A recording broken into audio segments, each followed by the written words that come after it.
Good morning, boys and girls. How's everyone doing this morning? This is Ferris with the Fearless Fly Network.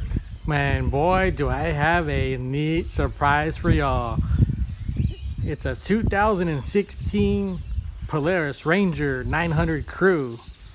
Oh yeah, these things are fun to drive and fun to just have fun with.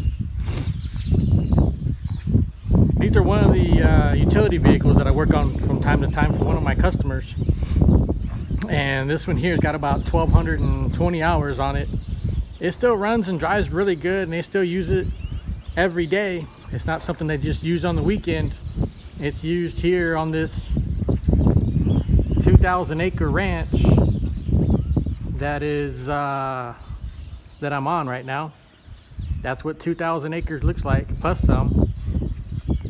So I'm just making this short video here on YouTube to show something different that I work on from time to time. Now this one here, a couple weeks ago, I gotten in touch with the customer, and she told me that it hadn't been running, needs a service, and a few other things done to it. So I came a couple weeks ago, did a service and looked at it, and had to get a few more parts for it. One of the things that I had to do to it, and that's why I came back today, I don't know if you can see it right there, I had to replace the CV axle here. Now on the old one, the outside boot was cut open, and they're cheap enough where I get them from to where I just replaced the whole CV axle, because by the time you got labor and cost for parts and everything is just as much for a CV axle to just replace it.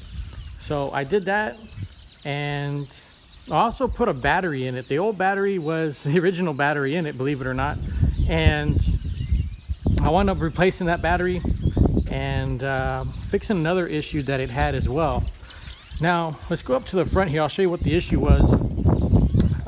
The customer was complaining that the radio, I don't know if you can see it very well or not, it's right there behind those switches, the radio was staying on.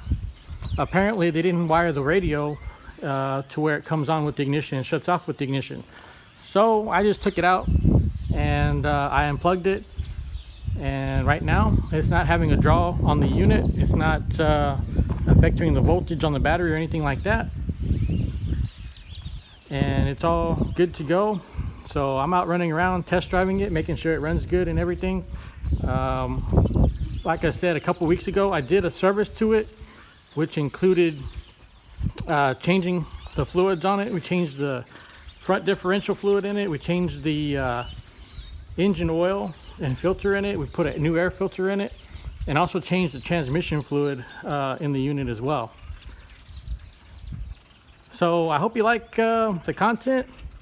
Subscribe to the channel. Look me up on Instagram. FearlessFly100 is the Instagram page. There's more detail about this unit on my Instagram page, all torn apart. I couldn't where it was parked at, I couldn't really get a good shot of the video because the dogs were barking, or then there was a rattle up in the roof. Somebody didn't tighten down some screws in the sheet metal in the roof. So I brought it over here and to make the video to show y'all some of the other things that I work on as well. Y'all enjoy your day and have a great time, and we'll catch you on the next video.